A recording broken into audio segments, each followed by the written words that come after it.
And it becomes special and meaningful to me. And one of the tricks, if you want your music to be special, then it has to actually be special. There's no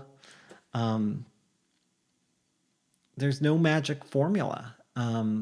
If you and the moment you try to apply a magic formula to something, it by definition is formulaic and not special.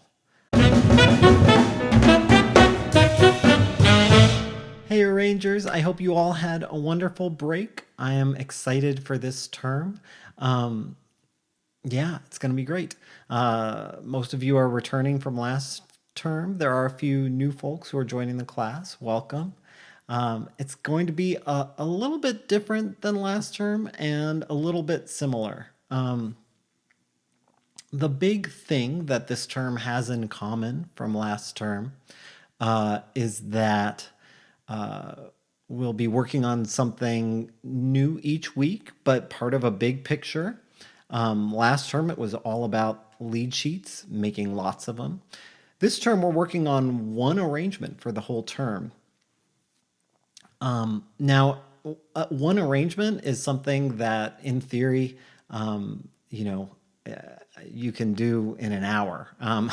So the final arrangement that you end up with in the class isn't actually that important. What's important is the process in getting there. So just like last term, this is about the consistency of working, the consistency of doing our work. And it's about growth and effort. So I want to really emphasize you can't just like not do anything for class all term and then at the very end like do an arrangement and then turn that in and think that that somehow counts. It doesn't. Like the weekly assignments are what's actually important in this class. So I just want you to keep that in mind. We live in a world where it's very product driven, but this class is not product driven. I don't really care about the final product. I care about the process in getting there. And I mentioned that also in the email I sent. If you're interested in looking at that more, there's a great TED Talk by Carol Dweck, which I think I assigned in this class last term too. But you might find it worthwhile to revisit. I've watched that TED Talk many times, and it's about the growth mindset. And that's really the way I think about the work we're doing in here. So basically, you're going to be writing a chart over the course of the term, and we'll be doing different sections each week. We'll be doing a different aspect of the chart each week. This term is going to be largely focused on writing for combo. So the charts you're writing will be for 3 horns, and that will be trumpet, saxophone, and trombone. And the saxophones need to either be either an alto saxophone or a tenor saxophone. So trumpet, alto or tenor saxophone, and trombone. And then a rhythm section of piano, bass, and drums. So we are going to be arranging a standard. And you will each be doing your own standard, and I'll also kind of do one along with you all as sort of a demonstration. So your assignment for this coming Monday, January 11th, is to select a standard to arrange. Now, in the professional world of arranging, we very often do not get the chance to select what it is we arrange. Usually someone hires us, and they often tell us even a lot about what they're looking for. They might say, oh, I want to do this tune, but I want to do it in three. And if it's a vocalist, they will probably also tell you what key they want it in. And so a lot of times when we get hired to arrange, some of that creative aspect of selecting a chart is done for us. But it's not always. Sometimes somebody says, hey, I would love for you to arrange something for me. Can you do something? Or you're picking something for your own band to arrange. So for this coming Monday, you'll be selecting a song to arrange. Some things to think about. And some of these are things that are just general good things to think about, and some are things to think about for this class. You want to pick a tune that you can put your own spin on. And remember, we've been talking about the idea of expectation and surprise, and how we're always balancing those two things as arrangers, as artists. So if you pick a song that no one is familiar with, then there's no built-in expectation. And that can be cool, but that means that whatever it is you're creating will be the definitive version of that song, hopefully. Like that's the ideal. But you're not going to want to probably put a spin on something that no one's ever heard before, right? Because it's kind of like, I don't know, it's like if you did like a parody of a fairy tale that nobody has heard, then nobody will have any frame of reference to tell that what you're doing is a parody. And they'll just think that that's what the fairy tale is. So if you want to do your own take on something, then it needs to be something that people are at least a little familiar with. Generally speaking, you know, I'm making some big generalizations here. So a lot of times picking something that is pretty well known can be really useful to us as an arranger. On the other hand, if you're picking something that has been done to death, then that's can be a little bit tricky. Like, I don't know, if you're picking like Autumn Leaves or something, you can certainly do an arrangement on Autumn Leaves. It's going to be a little hard to make yours stand out just because it's been done 10 zillion times, 10 zillion ways. So that is something to kind of consider. Going for a standard is going to oftentimes be really useful. And you want to pick something, I don't know, there's different reasons you can pick a tune. I'm going to actually send out an article I wrote about repertoire and about making a song special. And it's not it doesn't necessarily directly apply. I'm talking about it in the context of learning tunes. But I think you'll find some of what I'm talking about useful.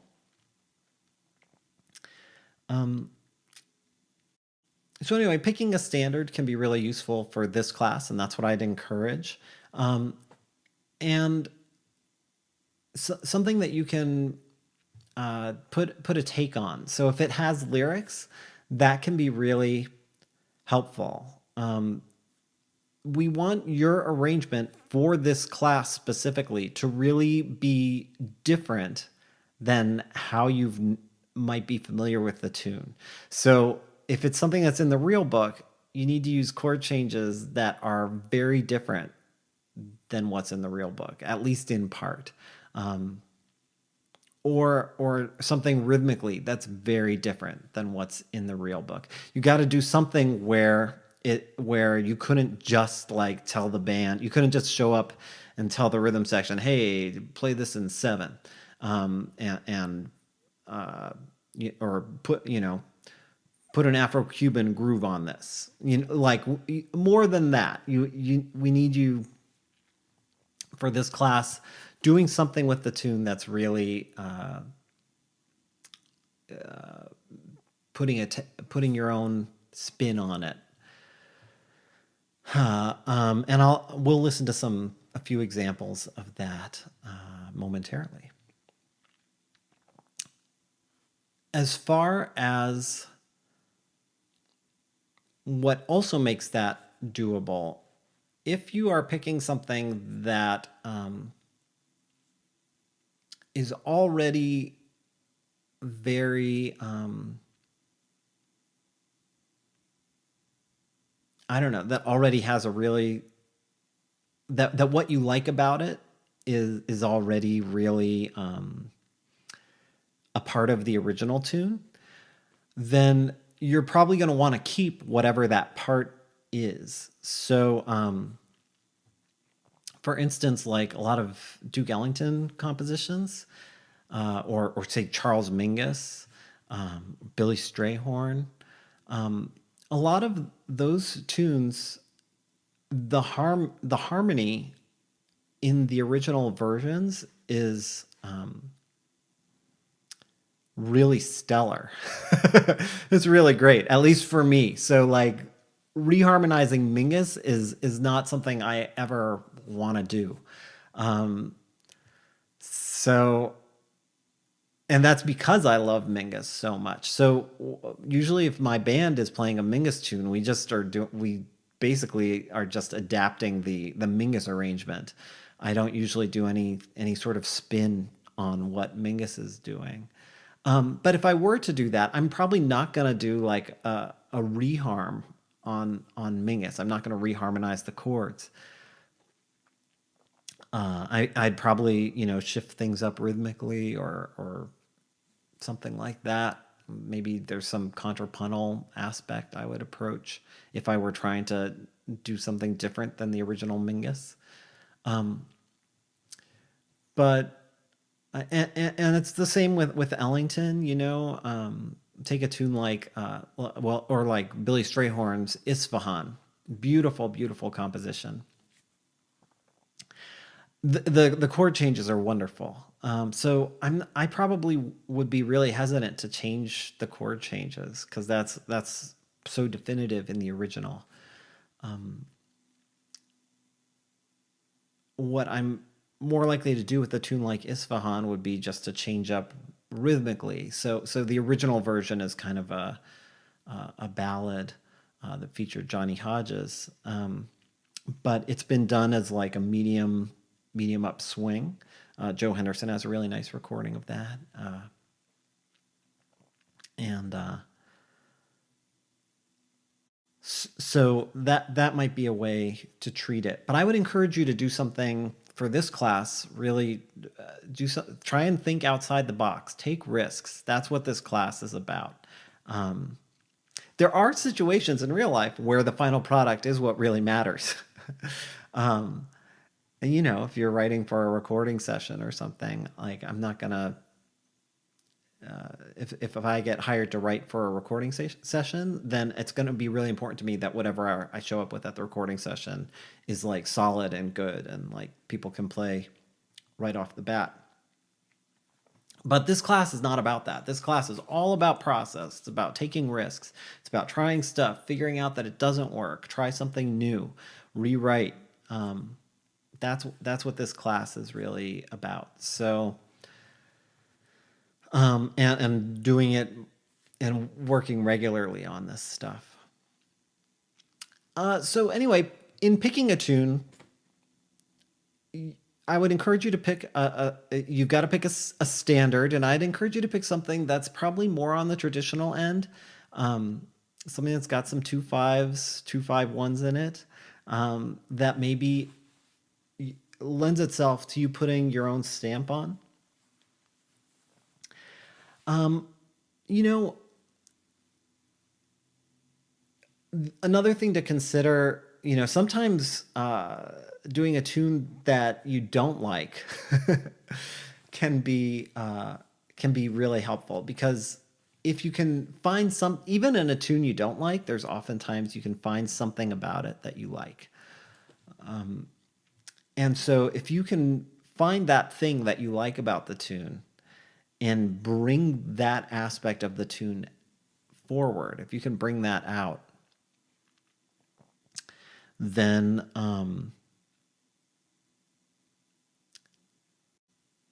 and then change the things you don't like, then you can end up with something that is a really, oftentimes a really good spin on something.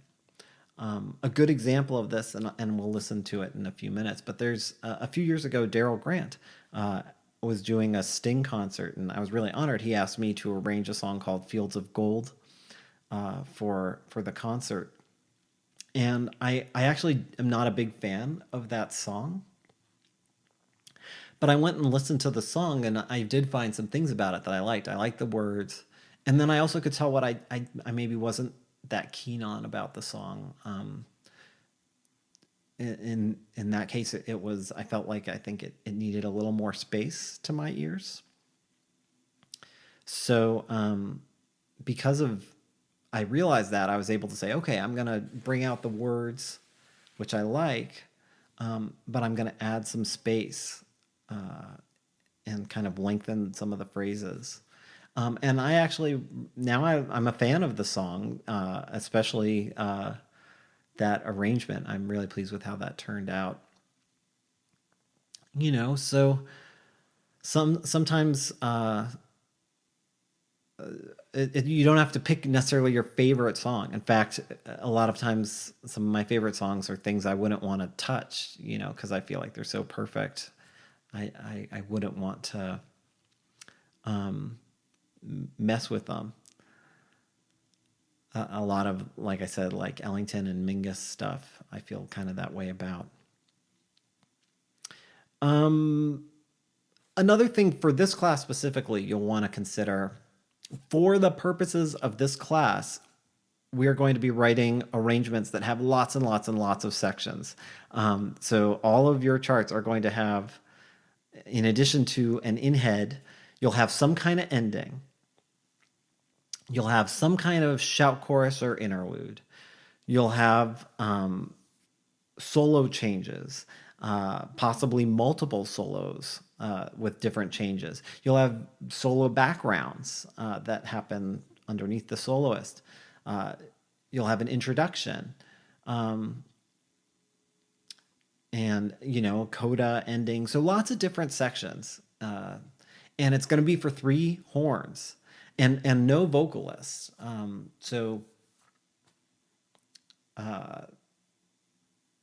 Because of that, for this class, pick something that you can get some mileage out of, that you can,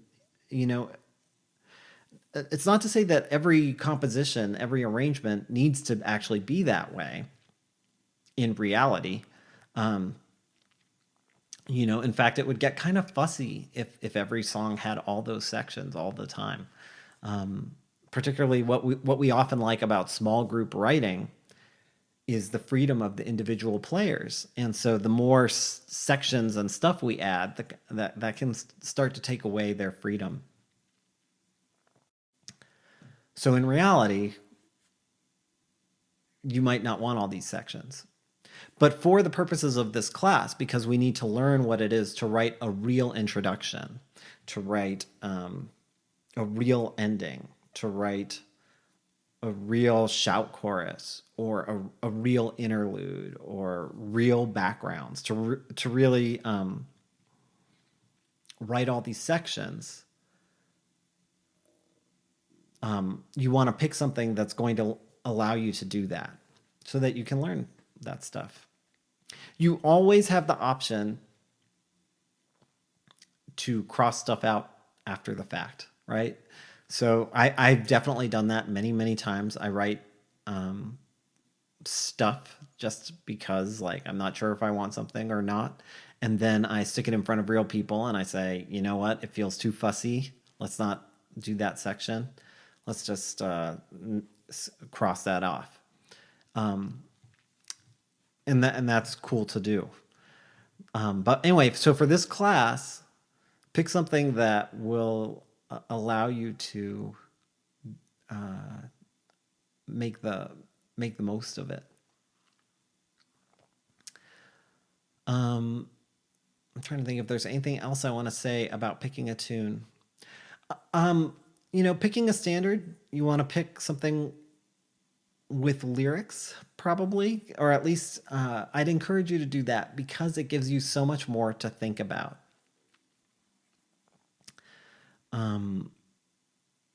So like,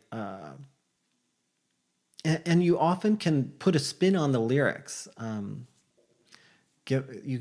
Especially it can be really fun to take something that maybe has like happy lyrics, and then put a spin on it that maybe is less happy, or yeah. So maybe we'll check out some examples of some of that stuff. Let's do some listening. So let me first play a reharm I did of a song called "A Foggy Day," and we're just going to listen to the heads, and I'm going to include some PDFs of the lead sheets to some of these things so you can hear them. This is the song "A Foggy Day," and this is one of the first reharms I ever did, and I don't love this one. And the reason is because I was pretty young, and I wasn't thinking about the lyrics. I was in college, and our combo coach had said that students all had to do standards, and I didn't want to be playing standards. I wanted to be doing originals because I was a jazz composition major. So I was annoyed. And so to get back at the combo coach, I I went and I said, I'll just take a standard and rework it so that it feels more like an original. And so I turned to my friend Moppet Elliott, who's a bass player, and I said, "What song should I do?" And he opened up the real book, and the first song was "A Foggy Day," because they alphabetized it with A for "A Foggy Day." And he said, "Do this one." And so I came back that night to rehearsal with a reharm on "A Foggy Day." And it was fun to play, and it is fun to play, and my band, still plays it. We've recorded it. But the only thing I kind of don't love about this arrangement is it has nothing to do with the original meaning of the song.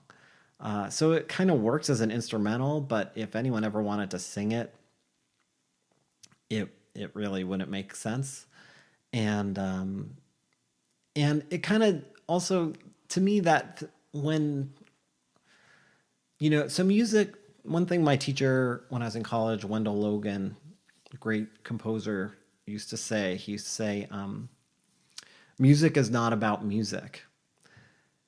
And so there's something kind of about what I did with this song that feels a little bit like music nerd to me. And So my phone rang and I had to pause it. But I think what I was saying was that it felt kind of a little music nerdy of me to be reharmonizing the tune just for the sake of making it sound neat. And it's kind of there's something a little shticky about that, I guess. A little uh, like it can be fun and enjoyable, and the reason we still play it is because it is fun, and sometimes it can fill that kind of gap in a set if you need something that's just kind of fun and energetic for a little bit. But there's a kind of depth that it can't really get to um, be, because of that sort of stickiness, that corniness. It so it it's always better if you're reworking a tune, if you can deal with the original meaning of it, then you can kind of let it be about something more. I don't know. That's to me.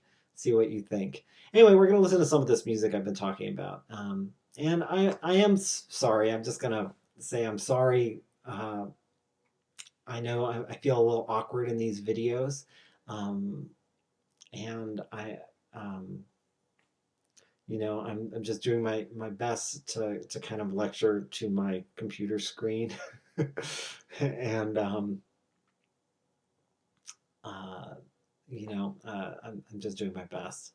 It's very different than being in a classroom, and I just um, I'm trying my best to remember the types of things I talk about. So let's listen to some of this music. Let's first listen to that arrangement I was just talking about a foggy day. That is a little corny, but I did put a spin on it, so that's kind of neat. Um, so here it is. This is my sextet's recording of this.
All right. Um, so yeah, so that's a foggy day, and that was my sextet. That was John Nastos on alto saxophone, um, and let me play you a tune now. This is probably one of my favorite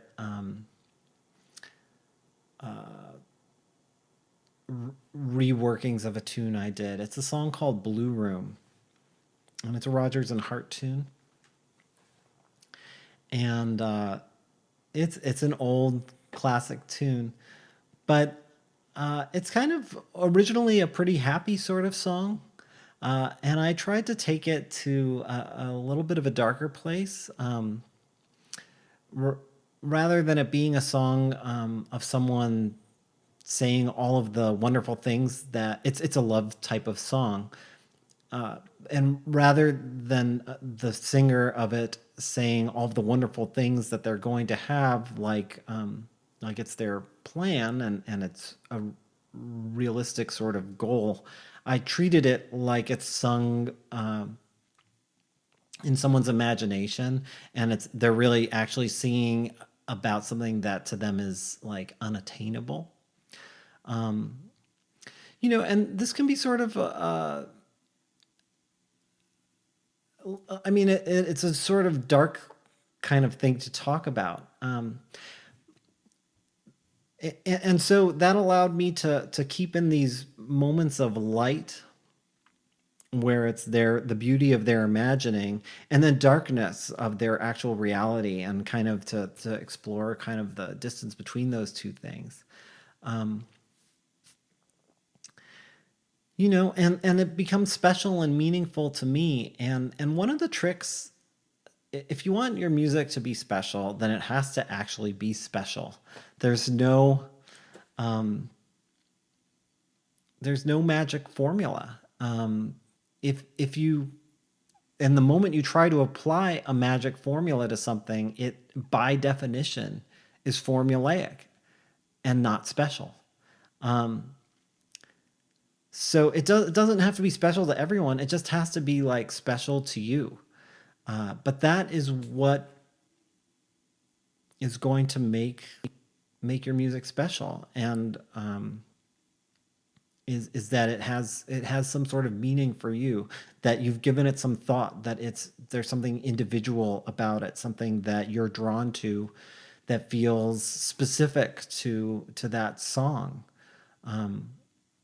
It's not to say we never use cliches or ideas from other things, but there's some essence to what we're doing, that we've given some thought to a song that's more than just like throwing in some stock kinds of things. So even with like that Foggy Day arrangement, which again to me feels a little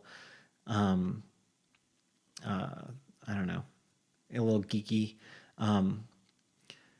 It does have that little, in the original version, the normal, Gershwin version, it's ba da da ba da ba da ba da ba da ba ba ba ba, and I like rewrote the notes and kind of added some build to it there. And while it feels a little shticky in some ways, there is something really special about that. You couldn't just do that on any song, right? There's something like I wasn't just like applying a random chord, like a cool voicing and saying, "Ooh, neat." There was something specific about the original song that allowed me to change the notes, and kind of expand that spot in the form. So anyway, what makes a song special is there's no real secret to it. It has to be special. So that now the idea of a song being special, that's not unobtainable for songs. A song might not start out special to you, but you get to know it. There's maybe some aspect of it that you're drawn to, or you think about it, you try putting it in a different context in your brain, and all of a sudden something that didn't feel special can feel really special. Sometimes you can take words that initially seem corny and you put it in another context, and it like puts all kinds of meaning to them. So basically, if you want your music to feel special, you gotta give it some thought. Just think about it till it carries some weight for you. And if you give it all the thought in the world and it still doesn't feel special, then probably find a different tune to work on, if you can. Or if not, then I mean, I don't know what to do. Usually I can find some way inside a song that can make at least some aspect of it feel special, if you spend enough time thinking about it. Okay. So anyway, without further ado, here is my arrangement of Blue Room.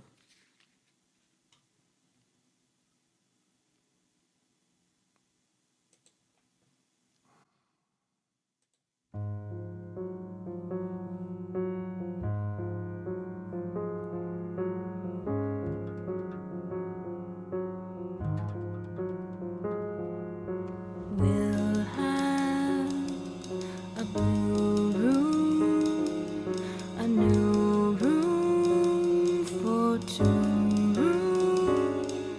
where every day's a holiday, because you're married to me, not like a ballroom, a small room, a hall room, where you can smoke your pipe away with my wee head upon your knee. We will thrive on, keep alive on just nothing but kisses with Mr. and Mrs. on little blue chairs.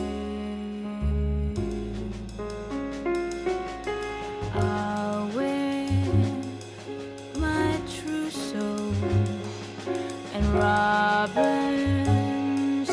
Crusoe is not so far from worldly cares as our blue room far away upstairs.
All right.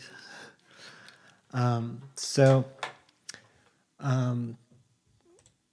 anyway, so that's how I thought about that one. And by the way, that's Billy Hart on the drums, Samantha Grabler singing, and Corcoran Holt on the bass. And I'm playing piano from an album I did a long time ago called Get Happy. Speaking of, I'll play you another tune. This one is a simple way to put a take on something, but might give you an idea of how to think of something.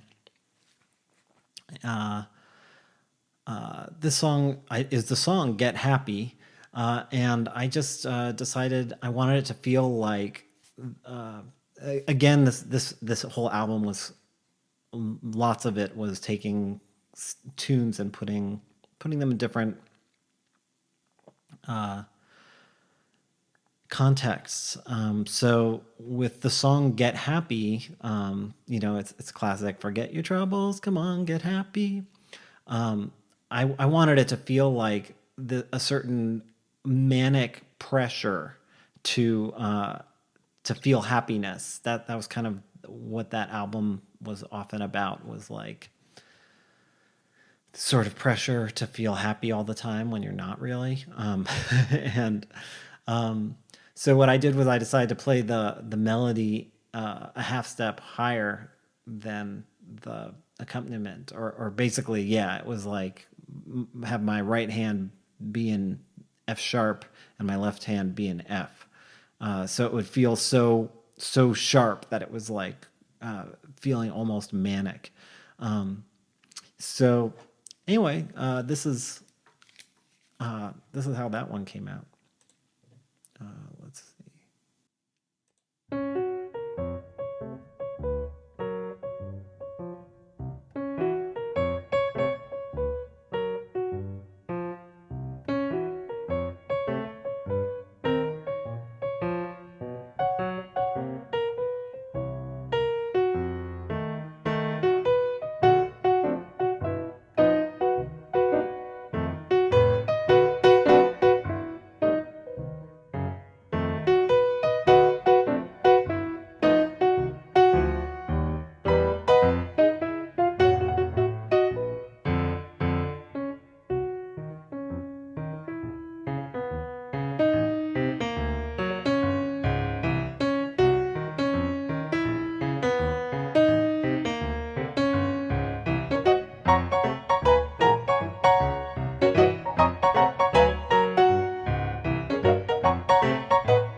So there's that.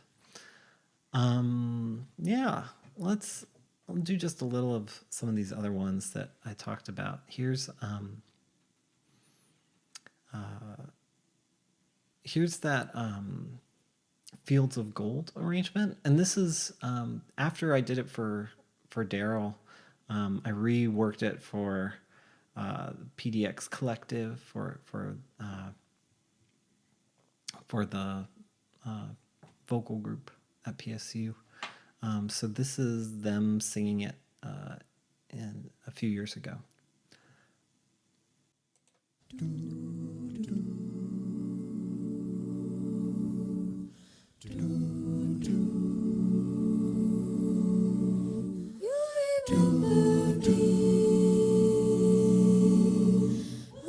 West wind moves upon the fields of dawning.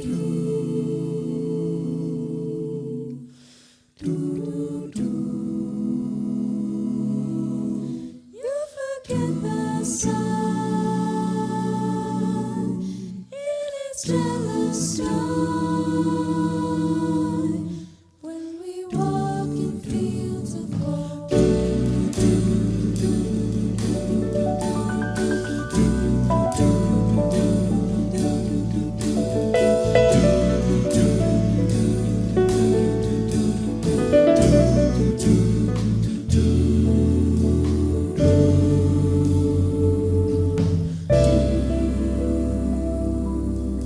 So she took a love as her hair came down upon the fields of barley.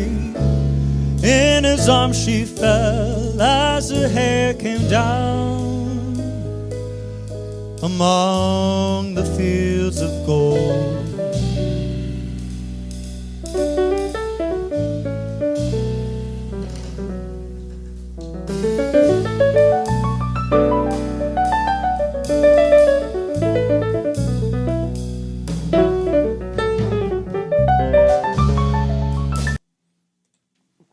Okay, anyway, so you can see I had said, I wanted a little more space. So I added more space, and then all of a sudden that brought out the lyric to me a whole lot more. And when I say space, I mean, just like adding an extra bar in between lines, adding little transition sections in between verses. A lot of stuff like that, and all of a sudden I liked it. It gave me something to. I needed the space in order to not tune it out. Let's see.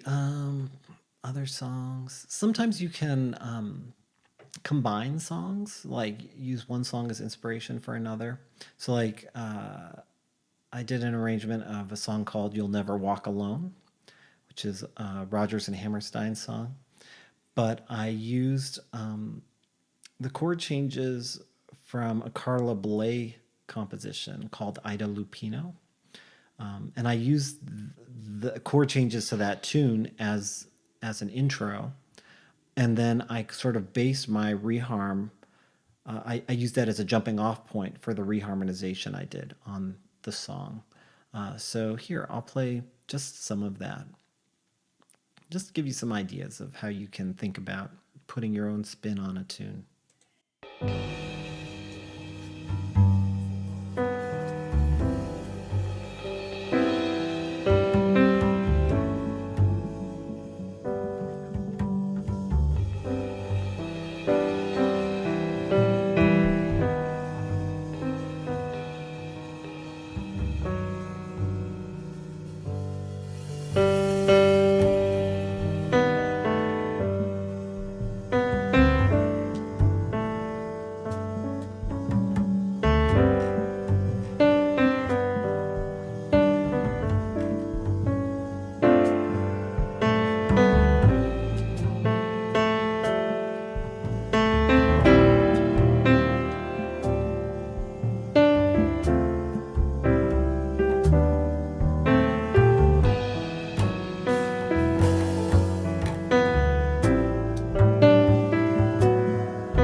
Yeah. So that's sometimes a thing you can do. Playing with the rhythm of songs, playing with the harmony, playing with the structure. You can play with all kinds of things, but tuning into the lyric can really give all of that playing with the music some meaning. Otherwise, there's no weight under it to give it support. Okay, this video's ended up being a little long, so I'm gonna, I think, stop here. And I hope you enjoy the video. I hope you enjoy the PDFs I'm attaching with it. And please, please, please, the reason I pick my own arrangements to share with you is because I can answer questions about them. So please ask me any questions you have. You can ask what I was thinking about, or how I, anything, how I came up with a certain chord change, or what order I maybe did something in. We're going to get into the specifics of reharmonization and some of that stuff later, and certainly structure. That's all to come. But right now, our task for this coming Monday is to pick a tune. So these are just kind of the ideas to think about. But please pick something that you can do a lot with, something that you're going to be able to put your own spin on. Okay, more than you couldn't just like tell a rhythm section, hey, play it this way. It's got to be more than that. It's got to be something you would have to work out for the purposes of this class. Okay, something you can take risks with, something that you're gonna be able to spend some real time with. So yeah, give it some thought, and please ask any questions you have. I'd suggest too, if you're between a few different ideas for tunes, feel free to email me between now and Monday when your final choice is due, when your selection is due, and ask me your thoughts. Ask me my thoughts on what would work. All right. Thanks everybody, and welcome back. And I am looking forward to hearing all the music that comes with this. Take care.